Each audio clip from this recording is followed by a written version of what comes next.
దేవునికే మహిమ కలుగును గాక. ప్రభునందు ప్రియమైన దేవుని పిల్లల బాగున్నారా?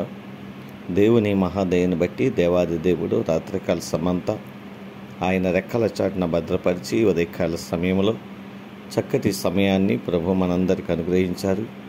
లేచి ఉదయకాల సమయంలో పరిశుద్ధ గ్రంథాన్ని చదువుకోవడానికి సిద్ధపడ్డారా? ప్రార్థన చేసుకుని దినాన్ని ప్రారంభించారా? మనము ఎక్కడికి బయలుదేరి వెళుతున్నా ప్రభు సన్నిధిలో ప్రార్థించి మన దినాన్ని ప్రారంభించినప్పుడు ఖచ్చితంగా దేవుని యొక్క కాపుదల మన ప్రయాణాలకు, మన పనులకు దేవుడు అనుగ్రహిస్తాడు. కనుక ప్రార్థన మర్చిపోకుండా ప్రభు సందులో కనిపెట్టి ప్రార్థించాలని మనం చేస్తున్నాను. రండి, పరిశుద్ధ గ్రంథం ఒక చిన్న మాట మనము జ్ఞాపకం చేసుకుందాం. ప్రియమైన దేవుని పిల్లరా, కీర్తన గ్రంథము 10వ అధ్యాయము 18వ వచనం. తండ్రి లేని వారికి, నలిగిన వారికి న్యాయము తీర్చుటకై నీవు వారి హృదయములను స్థిరపరిచితివి, చెవియొగ్గి ఆలకించితివి. దేవునికి మహిమలు కలుగునుగాక. తండ్రి లేని వారికి, నలిగిన వారికి న్యాయము తీర్చడానికి ప్రియమైన దేవుని పిల్లరా, ఒకవేళ తండ్రి లేడని, తల్లిదండ్రులు లేరని, ఒకవేళ న్యాయం తీర్చేవాళ్ళు ఎవరూ లేరని, ఒకవేళ నేను ఎవరైనా బాధ పెడుతూ, ఇబ్బంది పెడుతూ, నిన్ను హింసిస్తూ ఉన్నట్లయితే దేవుని వాక్యంలో ప్రభు జ్ఞాపకం చేస్తున్నాడు. నీ ప్రార్థన ఆలకించేవాడు, నిన్ను స్థిరపరిచేవాడు, నీ జీవితంలో అద్భుతమైన కార్యాలని జరిగించేవాడు. కాబట్టి భయపడవద్దు, ధైర్యం కలిగి ప్రభు పాదాలు విడిచిపెట్టకుండా ప్రభు సందులో ప్రార్థన చేసి దినాన్ని ప్రారంభించగలిగినట్లయితే ఖచ్చితంగా గొప్ప మేలును, గొప్ప ఆశీర్వాదాలను పొందుకోగలుగుతాం.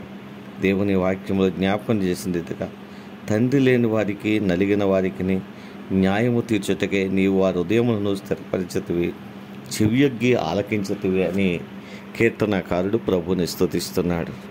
ఆయన చెవియొగ్గి ఆలకించే దేవుడు. ప్రతి ప్రార్థన ఆలకిస్తాడు.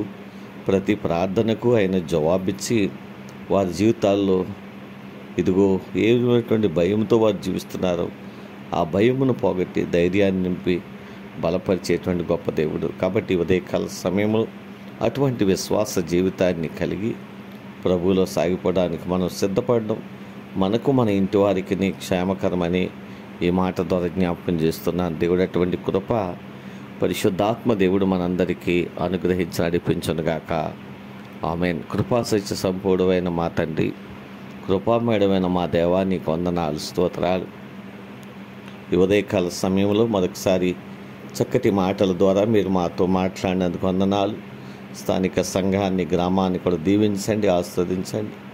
బిడ్డలు చేస్తున్న వ్యవసాయములను, చేతి పనులను, వ్యాపారములను, ఉద్యోగములు కూడా దీవించండి, ఆస్వాదించండి. మా దేశాన్ని, రాష్ట్రాలను దేవా, ప్రతి కుటుంబాన్ని కూడా మీరు జ్ఞాపకం చేసుకుని నెమ్మది, క్షేమమును, సహాయమును వారికి అనుగ్రహించి బలపరచండి. ప్రభువా, అయా బిడ్డలు చేస్తున్న ప్రతి కార్యక్రమాలకు మీ సన్నిధి తోడుగా ఉంచండి.